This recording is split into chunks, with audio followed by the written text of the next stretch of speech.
नागपुर में मीडिया से बातचीत के दौरान महसूल मंत्री चंद्रशेखर बावनकुले ने बताया कि फिनिक्स अकादमी के जरिए पुलिस भर्ती के लिए छात्रों को प्रशिक्षण दिया जा रहा है। मंत्री ने आगे अजित पवार और पार्थ पवार से जुड़े पुणे प्रकरण को लेकर अपना स्पष्ट रुख रखा।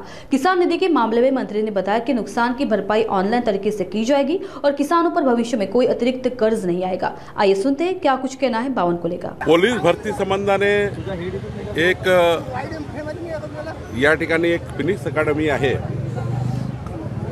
फिनिक्स अकॅडमीमध्ये मुलं मुली होमगार्ड पोलीस या भरतीमध्ये भाग घेतात। फिनिक्स एज्युकेशन सोसायटी त्यांना पोलीस आणि चांगले इन्स्पेक्टर देतं। या मुली त्या ठिकाणी ग्राउंडवर जातात, त्यांना काही त्यांनी मागण्या केलेल्या आहेत।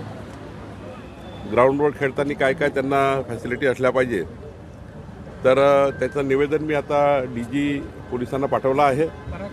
माननीय मुख्यमंत्री महोदयाशी मी चर्चा करणार आहे आणि यांचं निवेदन जे आहे त्या निवेदनावर योग्य कारवाई पोलिसांनी करावी, म्हणजे मुख्यालय डीजीनी करावी अशी त्या ठिकाणी मागणी त्यांची आहे। त्यावर मी कारवाई करणार आहे।